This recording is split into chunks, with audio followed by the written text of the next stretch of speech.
सोव मन की जोहार। ओडिशा राज्य सुंदरगढ़ डिस्ट्रिक्ट राजगामपुर एरिया के 5 पंचायत खटंग, कोकड़ा, अलंडा, केसरामाल और झकरपुर के 5 पंचायत के आदिवासी मन के ऊपरे बेआईन तरीके से जो जमीन अधिकरण हुआ थे, आज शायद ओहे मामले में मैं रौड़े मन के सामने कुछ अपन बात रखे खोजोन। हमार ओडिशा सरकार जी कि हमार ओडिशा में 20 साल से अपन राज के करा थे। हमार आदिवासी मन के जे जो भी स्कीम्स है, जो भी प्लेटफॉर्म्स है, ओके किस तरीके से यूटिलाइज करा थे हमें सोव मन देखे पड़ा थी। और शायद हम आदिवासी मन ये चीज़ भूल गेली कि गवर्नमेंट के मॉडल तरीके से हमार आदिवासी मन के बस यूज़ होला। सुंदरगढ़ डिस्ट्रिक्ट जी की कुछ सोना लेखन डिस्ट्रिक्ट में हमार यंग टैलेंट्स आदिवासी के सोव भाई और बहन मन हॉकी के माध्यम से जे हमार देश लगिन अपन गोटे एक अच्छा उदाहरण दिलाएं, जे अपन पूरा देश के नाम के रोशन कर लाएं। आज ओही सुंदरगढ़ डिस्ट्रिक्ट में आदिवासी मन के ऊपर अत्याचार करल जाते। मैं आज यही क्वेश्चन पूछे चाहूँ हमार उड़ीसा गवर्नमेंट के कि रौरे जे बरा कहिला अपन वक्तव्य में मारो सम्मान मने गारो सम्मान, आज कौन सम्मान के मन देख चाहती। गांव के आदिवासी महिला मन जे आदिवासी के क्षेत्र में अपन दान में अपन एरिया के जाल जगह जमीन में अपन सोफ परिवार संगे बेस ले रह के अपन घर के चलात रहे, अपन जे भी पूंजी होत रहे से के अपन घर में रह के सब कुछ के व्यवस्था करते हुए अपन जीवन ज्ञापन करत रहे। आज ओहे आदिवासी मन बहुत ही खतरे में है। उड़ीसा गवर्नमेंट अपन कान के बांध गई है।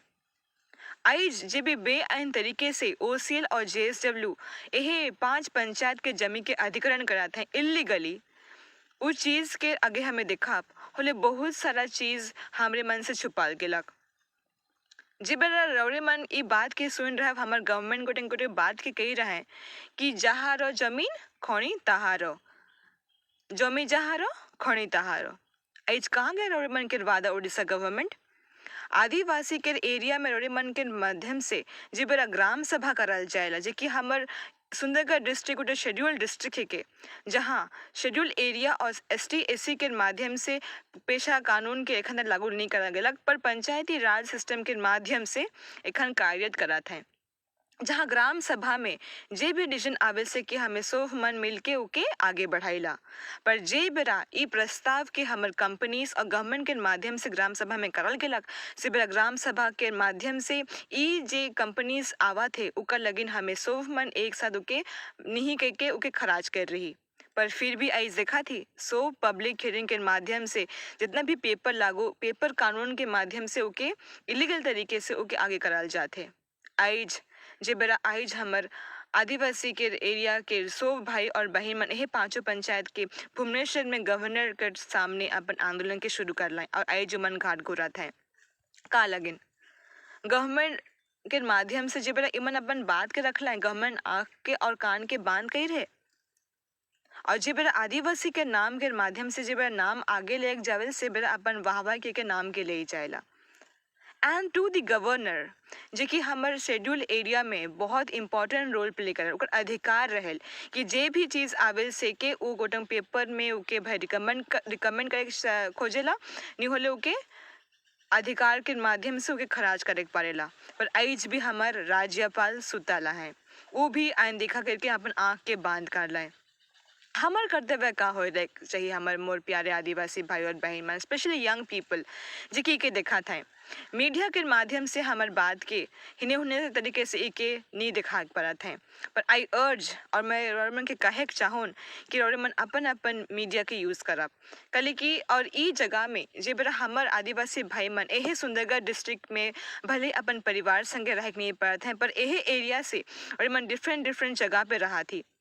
और इसे मैं यही रिक्वेस्ट करे खोजबो कि रौरे मन भी सबका लगिन अपन हाथ के बटाओ कि रौरे मन के माध्यम से हमें सब मन एक बल के हमें दिखाए पड़ब कि गवर्नमेंट के जो अन्याय तरीके से हमारे ज़मीन के लुटात हैं ओके हमें लुटे नहीं देम कल कि यही ज़मीन से हमारे पूर्वज मन हमारे मन के आइज जे भी हमें दिखा थी हमारे पूर्वज मन के देन से हमें इस जगह के पाही और उनका अधिकार के हमें ज़रूर हमें उके बचाए के रखा। अभी गवर्नमेंट के माध्यम से हमें उके लुटे नहीं दे। जे बेरा कंपनीज हियाँ हमर गवर्नमेंट के नाम से हमर अपन गांव में घुसत हैं, से बेरा भी एज पर द सुप्रीम कोर्ट कि को भी कंपनीज हमर शेड्यूल एरिया के जितना भी जल जगह जमीन के उगोटन अधिकार के लेख नहीं पारी। पर फिर भी इक्कीस बेआईन तरीके से हमर गवर्नमेंट हमर आदिवासी मन के दिल संगे हमर मन संगे हमर जे विश्वास संगे खेला थे। मैं आशा करूँ कि यह वीडियो के माध्यम से हमारे जितना भी एरिया के हमारे सुंदरगढ़ डिस्ट्रिक्ट और पूरा उड़ीसा के और पूरा भारत देश के जितना भी आदिवासी भाई और मन में अपन आवाज़ के उठाब। अगर अब हम आज हमारे समय अलग जहाँ हमने मन अपन आवाज़ के उठाते माध्यम से हमें सब के गोटे चेतावनी दे खोजा कि हमार अधिकार और हमार जो जल जगह जमीन है उमर हमर हक है।